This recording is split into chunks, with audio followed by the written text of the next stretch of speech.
true Tassie product, yours. How exciting is that? We have one with trail guests and we know what happened there, but to have another one here ready to go is pretty exciting. Yeah, no, really, really exciting. I think first and foremost, testament to Jacob's hard work over the last, obviously 22 years to get here, but obviously especially the last 2 years since we've been around. I think Scott touched on it in the video. He's been a sort of guy that's turned up to practice every single day. Year one, he was obviously not on the court a lot, but he had the towel on his shoulder. He was wiping the floor wherever he could. He was really supportive of his teammates.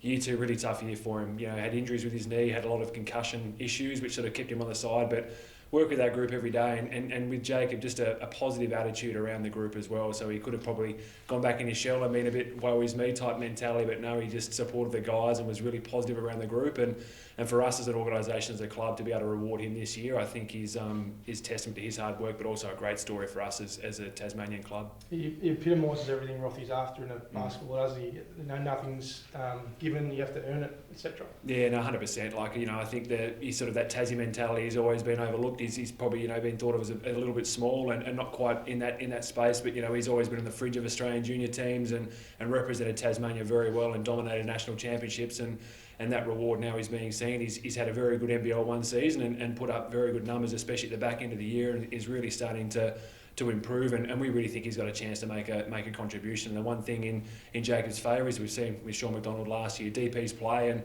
it's a blank canvas for us this year. If he does the work on the track and puts in the performance on the day-to-day in the training ground, there's opportunities for him to really contribute to this side.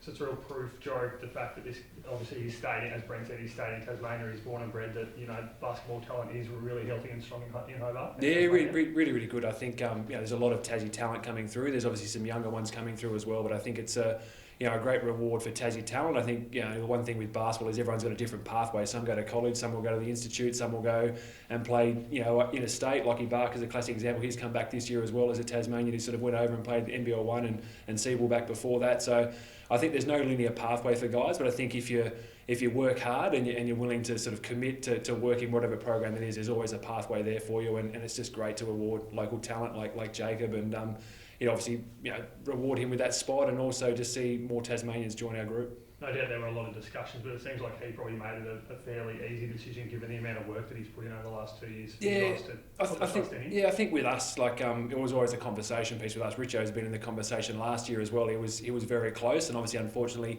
injuries struck him at the last time, so we sort of pivoted him in a different way, and we always had in the back of our minds that we wanted to have a spot for him, and when the roster sort of allowed us to do that, we were really, really excited to be able to bring him in. But I think that the key for us is this is well and truly earned. It's something that Richo's put his head down and grafted out, and also got the ability. We think he's got the ability to impact on an NBL game. He can stretch the floor with his shooting ability. His work rate is second to none. He's a defender who gets up and after it. And I think, as he said before himself, someone like a Jared Bairstow, a classic example and a great mentor for him. Someone that everyone looks at and goes, they shouldn't be an NBL player, but they've had a very successful career and continue to make an impact. And that's something we see Richo being able to do as well.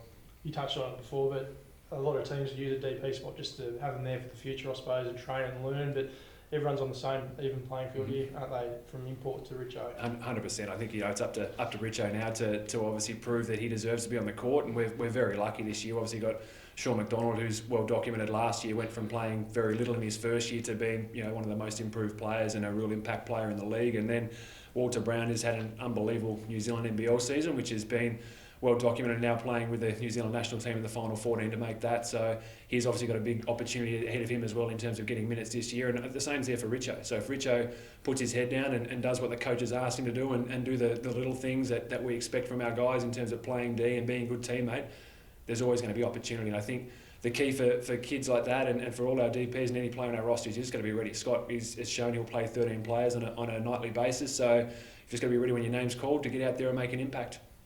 You left the door slightly ajar for a next start. I think last time we spoke, but is that definitely still looking? It's going to be obviously difficult now because our roster is pretty set, and from talking to the NBL team, there's not a lot of options floating around, but we are definitely still exploring that, and we'll pursue that right to the end. But I would be thinking that probably more likely next year. I think we went a long way with a few really good targets which didn't quite land in our direction, but something that we're very obviously exploring year on year, and obviously I think there's 7 or 8 this year coming out, so it's going to be a good program and we continue to support that. It's just trying to find the right fit for us. Are we behind the 8 ball in any way by not having one when we see some of the bigger names that clubs have been able to manage to get? Not necessarily. I think a few of the ones we were talking to, if we had landed them, they would have been of the calibre. It's just a very competitive market. It's not necessarily us as a team or us versus another NBL team. I think the conversations we pursued were a front runner in probably 2 or 3 of these guys, and they've chosen to go to G League Elite, or they've chosen to go back to Europe or stay in college and do those sorts of things. So it wasn't necessarily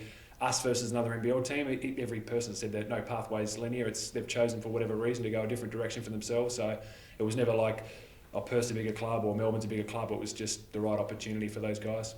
And what'd you get out of your trip to the States? Anything exciting? Yeah, really, really exciting. I had an opportunity to connect with a lot of NBA people, a lot of scouts and agents and different bits and pieces. So I think for us, and Scott came into town as well for a bit, which was good. So I met a lot of his contacts, but just really, meeting different people and connecting with different people, so that when we do start recruiting next year or looking for different players, it just gives us another sounding boards and other people to run our intel through, and lots of other people to connect with the club, both on and off the court. So opportunities to see where we can work with NBA teams in the future to potentially get over there and have pre-season games, and also just about how we can work better in our space. We're leaning on especially smaller market NBA teams, how they carve out a niche and how they work in that space, and see if there's things we can learn from them from a commercial and an operational point of view as well. Mag's going okay. We've got a little update from Scott last week, but is he going to be available for the Blitz, do you think? Or is that going to be not 100% sure yet. So he's obviously still got some issues with his foot, and we're working through those. So he's due to see his specialist, I think, in a week or so. So we'll know a lot more once that happens. But if he is available in the Blitz, it will definitely be in a restricted capacity, and we're hoping that we can build towards having him ready for game 1 of the season, but we're still unsure as to whether that's going to be possible or not. It just depends on how long he can get off before he can get back on the track again. And Rothy made a bit of a gag when we asked him about anyone else the other day, but is everyone else going to be available? So far, no injury concerns we know. Obviously, we're going to have an interrupted pre-season with Junior and Majuk being away, and then also Walter Brown being away, so they'll come back into the group as they are. So I assume by the time the Blitz comes around, that we'll definitely have all our talent back, but depending how they go at the World Cup, they could come back earlier. If they make a long run, they'll be a bit further away. And obviously, another big out for us too is Ryan Carroll. Obviously, is away with the Boomers, which is a great opportunity for him, and we're obviously covering for him as well. So, it's really exciting having a World Cup, and I know it's an interruption to us, but I think as basketball fans and as a sporting organisation, you always encourage you guys to strive to make their national teams, and we're super excited that we've been able to get 3 players and a staff member to represent their countries. I want to ask you about that, because I saw the photo of him with Josh Giddey today. It's pretty exciting role for him. Yeah, he is. I mean, Ryan's worked really hard. He's been around that program, I think, now for about 4 years. Obviously, working his way up through the ranks, and it's obviously his turn to go to a big tournament. And I know Ryan's a very humble and a modest guy, but I think he's pretty excited to be around those athletes. And also for him, he's very well respected, and ultimately in the long run, having people associated with the Boomers programs and different sort of programs, national programs, is obviously a great sort of a recruiting tool for us down the track, because they know that guy's obviously trusted by their peers, and especially this time when you've got NBA guys and high level guys from all over the world coming in. So it sort of speaks to his profession and how good he is at what he does.